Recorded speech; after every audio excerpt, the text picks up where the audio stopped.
888-283. Thank you for joining us tonight. We'll see you all again tomorrow. Until then, keep it here on Fox News Channel. Good night.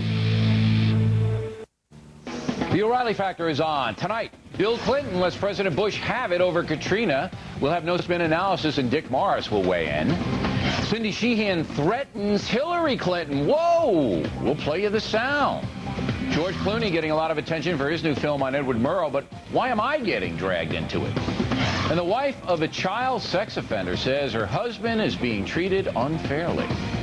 Caution, you are about to enter a no-spin zone. Factor begins right now.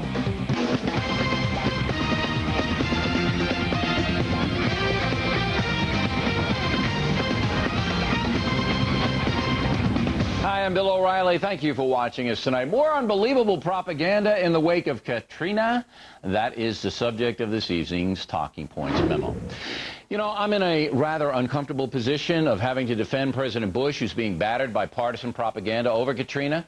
As we've stated, the president was late reacting to the storm, and his hand-picked leaders did not do the job in FEMA and Homeland Security. But I just can't sit here and let rank propaganda go unchallenged, as most of the elite media does all day long. Now, yesterday, President Bill Clinton appeared with George Stephanopoulos on ABC and said this about the poor and Katrina.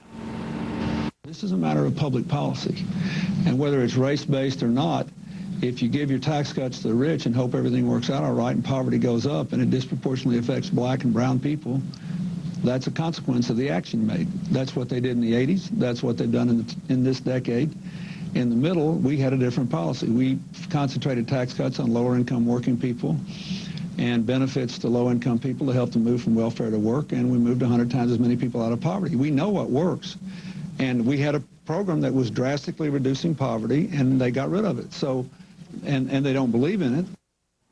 Believe in what? What is Mr. Clinton talking about? What program did Bush get rid of? We called Clinton's office all day looking for an answer to that very simple question. We didn't get one. Stephanopoulos sat there like a mummy, challenging nothing. The whole thing's absurd. Again, here are the facts. Black home ownership is up 2% under President Bush. Poverty spending is significantly higher under Bush than it was under Clinton. Educational spending for poor school districts is higher under Bush. And the poverty rate stood at 13.7% halfway through Clinton's tenure. It is 12.7% halfway through Bush's 2 terms. This tax cuts for the rich business is also blatantly dishonest. It's a ruse for the secular left to institute their income redistribution scheme. Under President Clinton, the tax rate climbed higher than at any time in history excepting World War II. President Bush then came in and cut taxes for everyone. And guess what? Federal tax revenues will be more this year than at any time during the Clinton administration. Why? Because business is booming. That's why. Capitalism is working, and the more money corporations and workers make, the more taxes roll in, even at the reduced rate. So let's recap. Black home ownership, up under Bush. Poverty entitlements, up under Bush. Educational spending for the poor, up under Bush. Federal tax revenues, up under Bush. Are you taking this down, George Stephanopoulos? As for President Bush, he owes me big. I want a pen. And that's a memo. Now, the top story tonight. What's the real reason Clinton broadsided Bush? Joining us now from Las Vegas, where he's appearing with Wayne Newton, political analyst Dick Morris. You know, I just hear this, and I read about it in the New York Times, and they, oh, the tax cuts for the rich. All right. And I'm looking at the revenues coming in higher than at any time under Clinton, who choked off the boom that he had in the last 2 years with these high taxes. The only reason we're not in a recession, wait a minute, the only reason we're not in a recession after 2001, which we would have been in big, is because of the tax cuts. And now Clinton gets up there and says he's cutting. What is he cutting? Do you have any idea what he's talking about? There's no program that Clinton instituted that Bush cut. The welfare reform bill continues to work, which Stephanopoulos wanted him to veto, by the way, and it remains the most important piece of domestic policy legislation since the Civil Rights Acts of '64 and '65. The Earned Income Tax Credit, which is what I think Clinton's referring to, Bush did not reduce, Bush continued. And the deficits, which Clinton complains about, our budget deficit is this year going to be a little over $300 billion. Our gross national product is $11 trillion. Do the math. That's 2.7, 2.8%. The goal in world economies is to get it under 3, and no European country can do that. Relative to our economy, the deficit is insignificant. Under Clinton, he was $450 billion with an economy of 8 or 9 trillion. That was significant. This is totally insignificant. But why is Clinton going on the softball venues, with all due respect to George Stephanopoulos? He's not trained as a journalist. Why is he going on and throwing his garbage out there? Because Hillary needs him to. Hillary is stuck in a tough situation. She needs to be a hawk on the war, because women are suspected of being weak on issues like that. And she needs to come across as Margaret Thatcher, Indira Gandhi, Golda Meir, a tough, hawkish woman in order to be elected president. But if she's going to be a hawk on the war, she's got to tack left on everything else. And therefore, when Katrina and any other opportunity to move to the left, she's got to take it, because her right foot is nailed to the floor in having to defend the Iraq war. And, you know, George Bush has only himself to blame for this. It serves him right for Clinton to unload on him like this. He rehabbed Bill Clinton after he left office.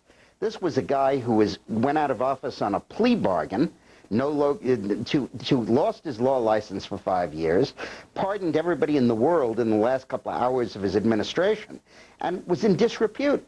And George Bush, President Bush, picked him up off the sidewalk, put him up there on a playing field with George Herbert Walker Bush, and the two of them have gone around the country as a duo act. And now the snake is turning and biting George Bush on the butt. And Bush deserves every bit of it, because he should have realized that those who foolishly seek power by riding the back of the tiger end up inside. All right. Now, I don't want to get into That's not original. I don't want to get into a Clinton bashing thing, because I didn't have as much problem with him as you had. I thought he managed the economy fairly well. But what I like Bill Clinton. What I am getting increasingly angry about is this misinformation that is coming out from a former president of the United States who sits there on a national television program and spits out garbage that we just annihilate with facts. Just annihilate. Right. He's got nothing in it. Just garbage, okay? Right. Untrue. It's not spin. It's just not true. And yet Stephanopoulos sits there like this, all right?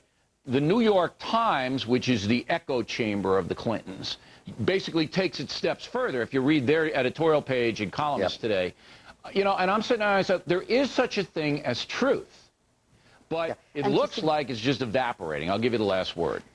Well, to suggest that the tax cuts had anything to do with the delayed response on Katrina is just ludicrous. He had all the money he needed as a standby and could get more with the drop of a hat. But, you know, I believe Bush turned it around with that speech in New Orleans. That was the greatest speech since his joint session of Congress appearance after 9/11. Because they got to have polls. And it was about time, too. Well, we'll have polls this week, and we'll see if you're right.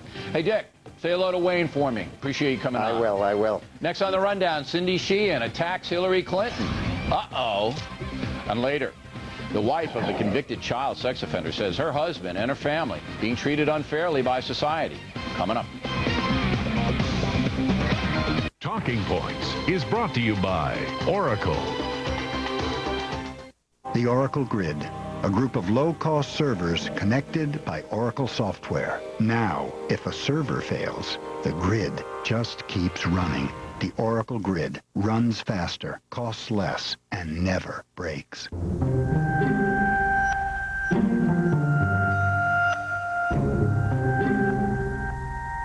With so much more to see, shouldn't you be watching it on the Aquas Liquid Crystal Television? From Sharp.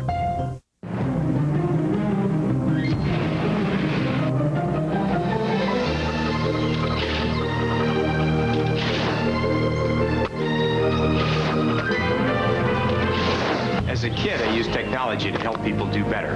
Today, Scottrade does the same for online investors. If you've been thinking about moving your account, this is the perfect time to come to Scottrade. With powerful trading tools and fast, accurate $7 trades, Scottrade gives you more for your money.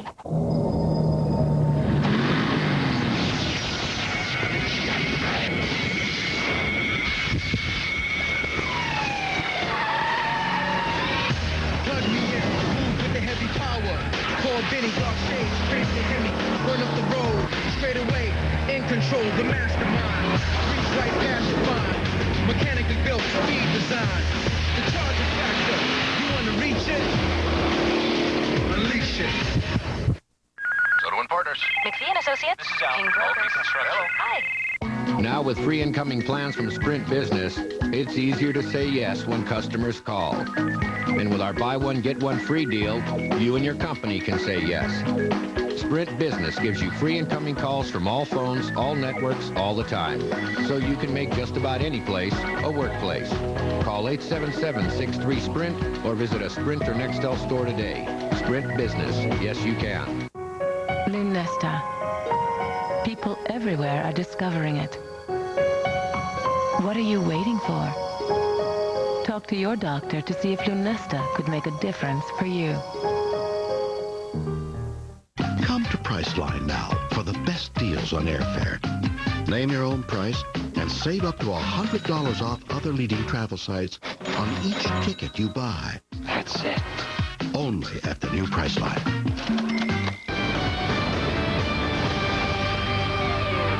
Good evening, everyone. I'm Carol Iavana. The mayor of New Orleans is suspending plans to start reopening the city, partly because of Tropical Storm Rita, which could be heading to the Gulf Coast. Ray Nagin says the city's damaged pumping facilities can't handle any new flooding.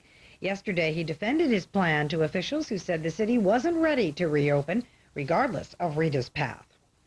German Chancellor Gerhard Schroeder says he's not giving up without a fight. Voters gave the party of conservative challenger Angela Merkel a slight edge in yesterday's parliamentary elections. Merkel says voters gave her a mandate to form a coalition government.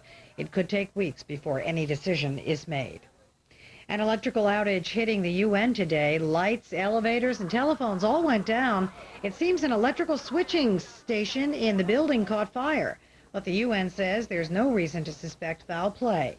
Power is being restored overnight. A new study is drawing surprising conclusions about stem cells. According to findings published by the National Academy of Sciences, partially paralyzed mice who received injections of human stem cells saw the growth of new nerve cells as well as the material that helps them communicate. The study suggests those are key to recovery from spinal injury. We'll have another update for you just after the bottom of the hour. The O'Reilly Factor continues right now here on Fox. Impact segment tonight, Cindy Sheehan trying to reignite interest in her anti-war crusade by traveling around speaking in front of left-wing groups. She did that in Brooklyn, New York over the weekend and said this about Senator Hillary. Here she knows the word is a lie, but she's waiting for the best political moment to say it. You have to say, you represent us, and we know the word is a lie, so you say it or you're losing your job. Well, you're losing your job. Joining us now from Boston, Marianne Marsh, Fox News political analyst and consultant for the Democrats. So there's a little threat leveled by Ms. Sheehan at the senator. You either see it my way or you're losing your job. How do you react to that? Well, I defended Cindy Sheehan when she first asked to meet with President Bush, and I still do. I'm very sympathetic to her loss of her son and still feel that Bush should meet with her. But what was once a demonstration and a protest against Bush and the war is rapidly becoming show business and a spectacle at best. Well, I mean, but I don't understand how you think that a president of the United States should meet with somebody as radical as Ms. Sheehan, who doesn't feel that Israel has a strong point of view and, you know, left-wing down the line, the insurgents are right. You know, the president has to be very careful about whom he associates with. I agree, and I think I said when I was on a few weeks ago, and I'll say it now, I think Cindy Sheehan's getting at best bad advice, and she's exercising bad judgment. I mean, when she got off on these other topics, she would have been much better off that when George Bush left Crawford, she went outside and parked outside the White House. When she was a sympathetic mother who lost her son in the war, people supported her. But right now, she's not getting any more support for her position by going after politicians like Hillary Clinton, who has been critical of George Bush and the way he's handled this war. That's not getting results. She's just trying to get attention, and in the process, she's really losing the support she had. Hillary Clinton has supported the war in Iraq. For whatever reason, she has come down on the side that it was a noble endeavor, should have done it. Yes, she has been critical of the way it's been executed, as everybody has. I don't think there's anybody, well, maybe Ann Coulter, but nobody else, who thinks it's really gone well after the fall of Saddam. And that's not a cheap shot at Ann. Ann came on this program and said that. So I'm just echoing what she said. But most people believe that this thing's been mismanaged to some extent. We all hope it worked well. Most of us hope it works out for the benefit of this country, and the sacrifice of the 2,000 military isn't for nothing. But anyway, Hillary Clinton's office responded to Cindy Sheehan by saying what you said, that Mrs. Clinton has been a critic of the war and how it's conducted. But that's not enough for Cindy Sheehan. She needs a repudiation of the whole deal, or she's going to go after Hillary Clinton. Does that hurt Mrs. Clinton? Not at all, and let Cindy Sheehan do it. I mean, I genuinely feel bad for Cindy Sheehan because I do think she's getting bad advice or just doesn't know what she's really involved in. This is only going to help Hillary Clinton in the end and hurt Cindy Sheehan. Hillary Clinton, by not dealing with Cindy Sheehan in this case, looks more moderate, looks stronger, looks tougher. People remember her right now more for the fact that she's been critical of George Bush and the way he's handled this war, and the fact that he hasn't given folks like Cindy Sheehan's son the troops and the weapons to do the job instead of the way he's conducted the war. Right, so Cindy Sheehan's not getting support. Hillary Clinton's getting helped in the process. You think that President Bush should meet with Cindy Sheehan, but not Hillary. Hillary should meet with her, right? Yeah, absolutely. And I know what you're going to say, Bill. Look, the fact is George Bush is the president of the United States. He sent Hillary's Cindy not Sheehan's son to war. You don't want anything to do with her. All right, last question well, no, real quick. it only helps her. What program did Bush cut? What was Clinton talking about? Any idea, Bill Clinton here? What program was cut?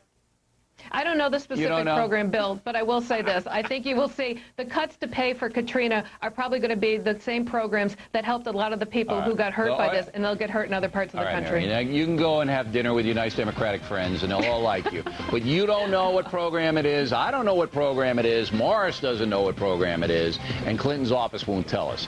I'd say there's something a little fishy going on. Marianne Marsh, everybody, give her a big hand. Thank you very much. Right back with the heartbreaking story of a mother who lost her 7-year-old daughter in the hurricane.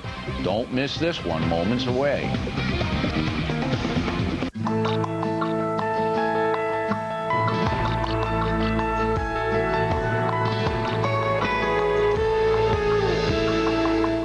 This is Jim's dream vacation. The trouble is, give me all of them. This isn't Jim. It's Maurice who stole Jim's debit card while Jim files police reports. Presenting the American Express Traveler's Check card. The safety of traveler's checks in a convenient card. It's prepaid and not linked to your bank account. If it's stolen, your balance is replaced in 24 hours. Big problemo. It's your vacation. Why lose it? The Traveler's Check card from American Express. Order yours now and get a free companion airfare.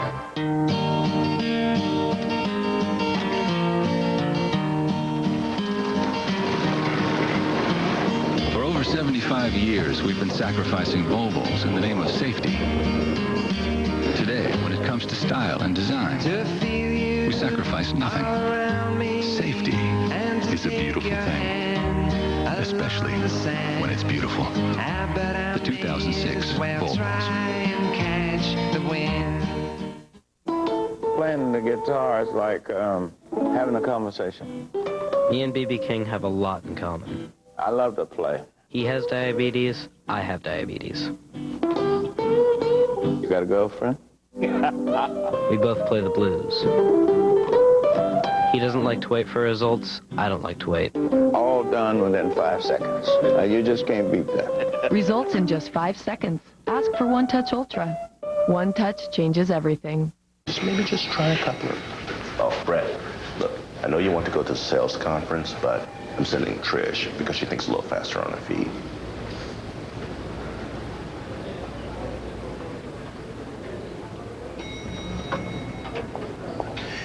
Anyway, Trish, you fly out on Tuesday. I think fast on my feet.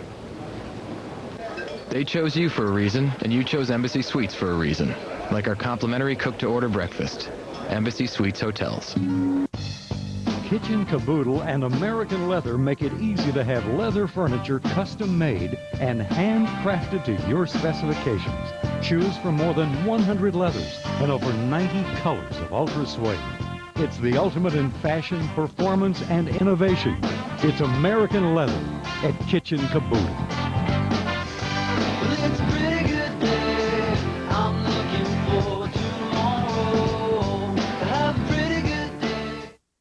By now you've heard how the conditions on the Gulf Coast continue to deteriorate in the wake of Hurricane Katrina. And no matter where you live, this is the type of news that affects all of us. And the important thing to remember is that you can play a part to help those in need. Visit redcross.org or call 1-800-HELP-NOW. They need our help. They need shelter, they need clothes, they need food. Please, make a difference. Play a part. You'd be saving lives.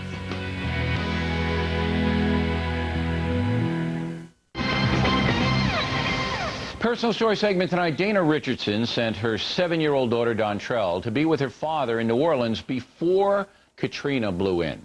Now, after the storm hit, Miss Richardson had no idea where her daughter was and was trapped by the floodwaters for 5 days herself. Joining us now from Boynton Beach, Florida, is Dana Richardson and also Julie Godfrey, who helped Miss Richardson in her desperate search.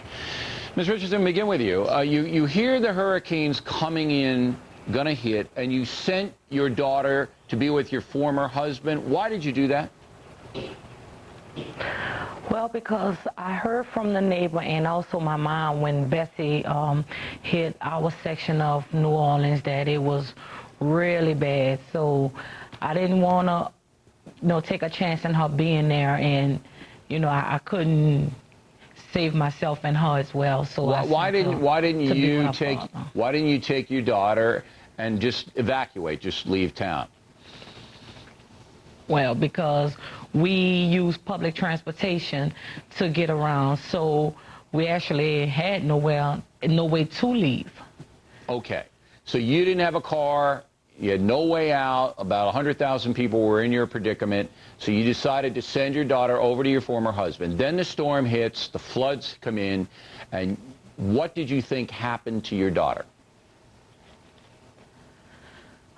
You know what, at that point, I didn't even know. I mean, I was just hoping the best, but I just assumed the worst, because I've heard so many stories of people, that didn't make it, that were drowned, that were trapped in attics, that, were at the Superdome, at the convention center. I just really, that was stuck on top of the Crescent City connection.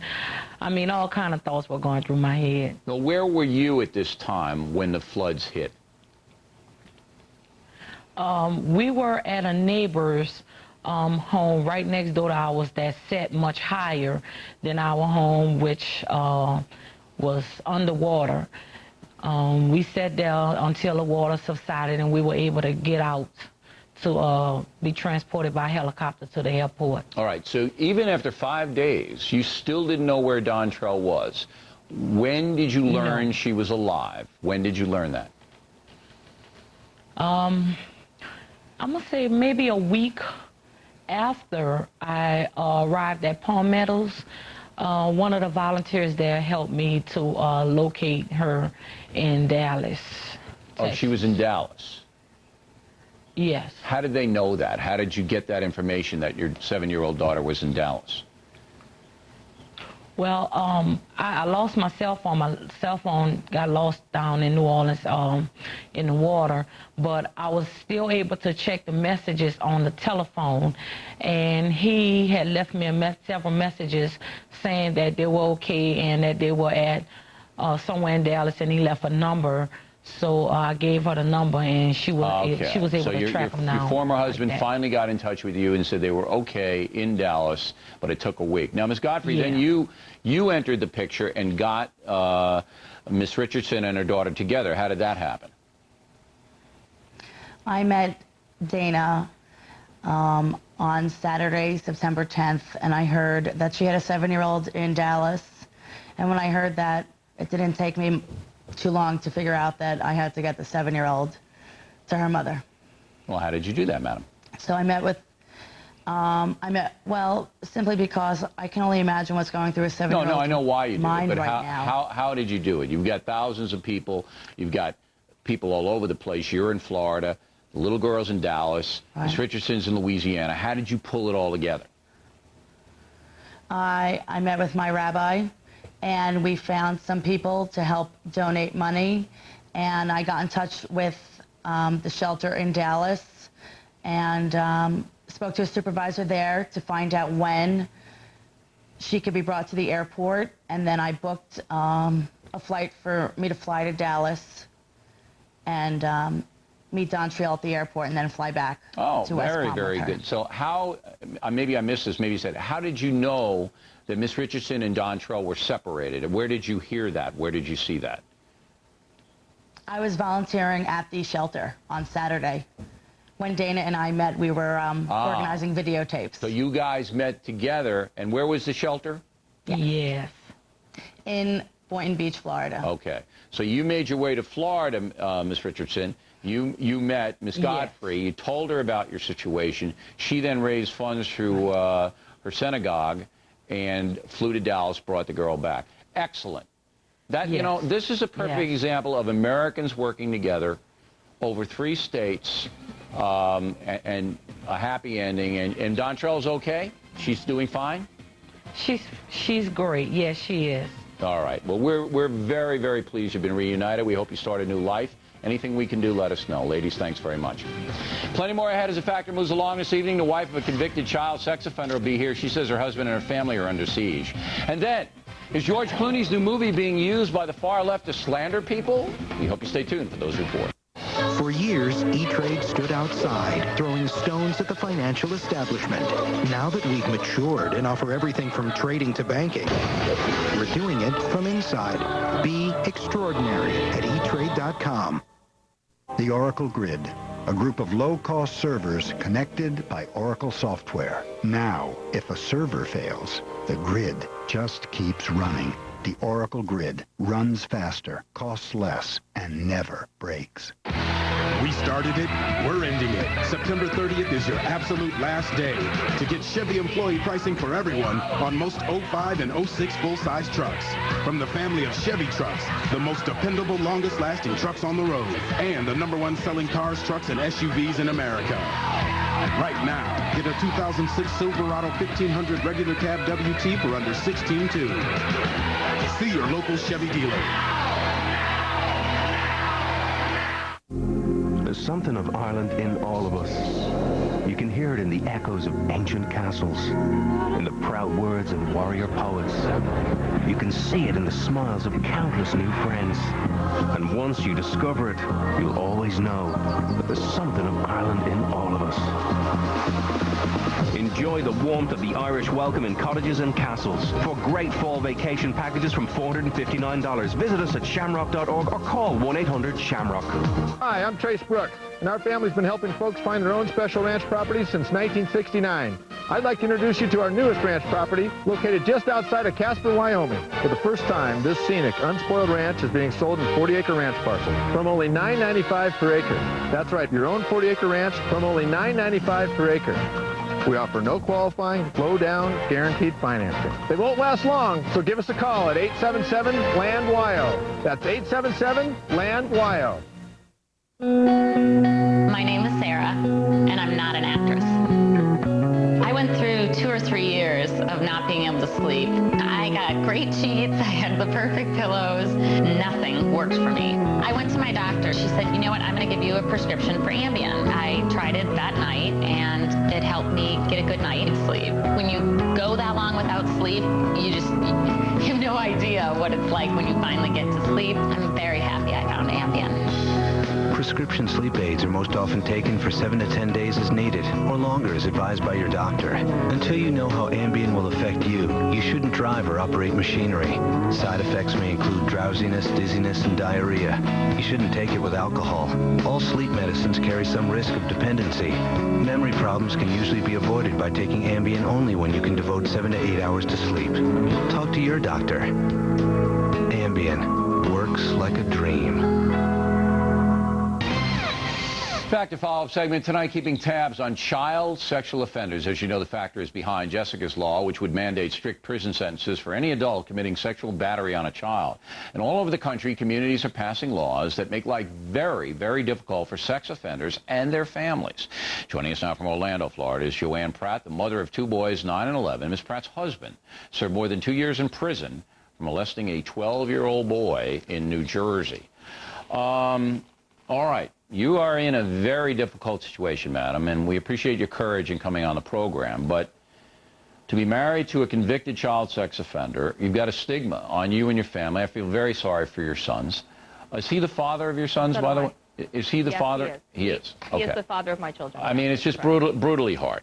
Brutally hard. Absolutely. So what we have to keep track of people who commit sexual battery on children. You know we have to keep track of them, right? Some of them to a certain degree. No, I don't agree with you there, though. You need to keep track of all of them. Because unfortunately, what the dilemma is that there are the predators who I agree wholeheartedly, and I think everybody would agree that we need to keep track of them.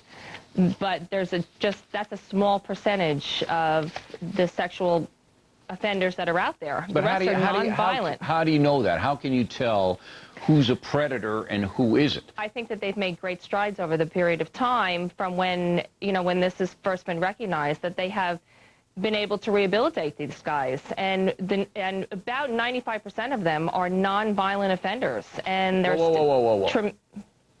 Anybody who molests a child is a violent offender, madam. No, that's not true. They're not all violent acts, and not all the men that are on the registry are. Anyone who would commit a sexual molestation of a child is a violent offender. That is a violent act, and you know this. Well, the thing because is, the child never gets over it.